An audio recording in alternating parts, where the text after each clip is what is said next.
Alright, good afternoon guys. Welcome back to another installment of work here on this Lincoln Mark VII flood car from Hurricane Harvey. What you're going to see me work on here today for a few minutes and show you the basics of is getting the brake system back in operational order. These Mark VIIs are have a pretty common failure as far as the braking system.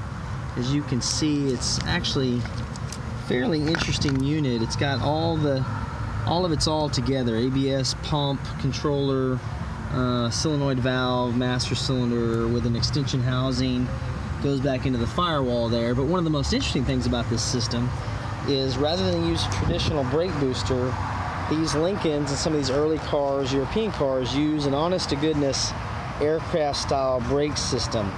Now this is what is in the car in lieu of a brake booster. It's actually called a Teves pump, T-E-V-E-S pump, and what it consists of is a hydraulic motor or electric motor on this side with a pressure switch over here and a nitrogen accumulator.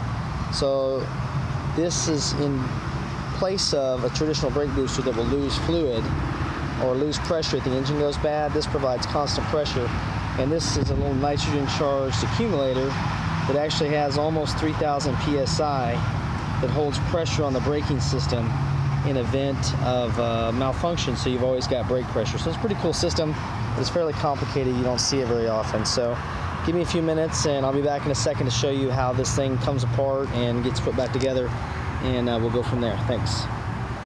Alright, I'm back here and showing you guys exactly how this little pump assembly mounts inside here against the firewall. It's a really tight fit. You can see that there's an extension housing right here where the brake pedal connects to the whole assembly. And then this assembly, actually, I'll see if I can do this while I get it on camera, goes down in here like this and secures to the whole thing with one bolt, believe it or not. So as you can see, this is really tight getting in here, and if you're unlucky enough to not be able to get the nitrogen charged accumulator off of there, because what they did in their infinite wisdom was they designed it with one hex fitting on the top to tighten this thing down to about 45 psi, and if you can't get it broken loose, you're stuck trying to get this whole thing out of the car without doing that, or with the accumulator attached. And trust me, it's not easy, and ask me how I know, because I just had to do it a few minutes ago by taking the whole assembly halfway apart. So as you can see there's where the bolt goes in right there and bolts it in, and then this piece here goes in right here to the main reservoir. So this is your pressurized fluid line right here, and then what this is here, this is the feed line coming off the master cylinder, which I have, or the reservoir, which I have removed right now for purposes. So the reservoir is a gravity feed down into the pump housing itself, and then it comes back out pressurized from the nitrogen back into the system at 2,700 psi. So it's a pretty interesting system. So give me a few minutes and I'll show you guys how I put this thing back together again, and be back in just a second. Alright, thanks for checking back in, guys. As you can see, I have it now put back together again. I didn't show you all the dirty details of me buttoning everything back up. As you can see though, everything's in. The nitrogen charged accumulator is in its place, hooked up. Hydraulic stepper motor is in with all the wiring and associated wiring. So you can see, like I was talking earlier, just how difficult that thing is to access.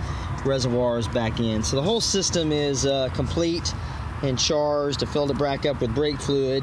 So what I'll show you right now is, before we had a double ABS failure and a brake light on the dash constantly when you turned it on. So we'll check and see here real quick. Got the key in, we've got lights doing a self-check, and everything went out. So car started, and we'll do it one more time,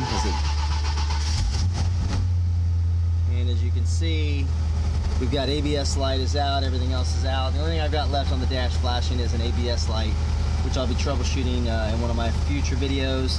So as you can see, everything is looking pretty good. I've also got the interior basically cleaned up for me to start getting ready to put everything back in here again. So we're getting pretty close to completion here. So keep following me. as I continue to do this, and I should be done probably in the next week or two with this. And if you want to follow, check my other videos for completion of this car, or subscribe. Let me know what you think in the comment section. And I appreciate you guys watching, taking time to watch my hobby madness here, and we'll talk to you guys soon. Thanks.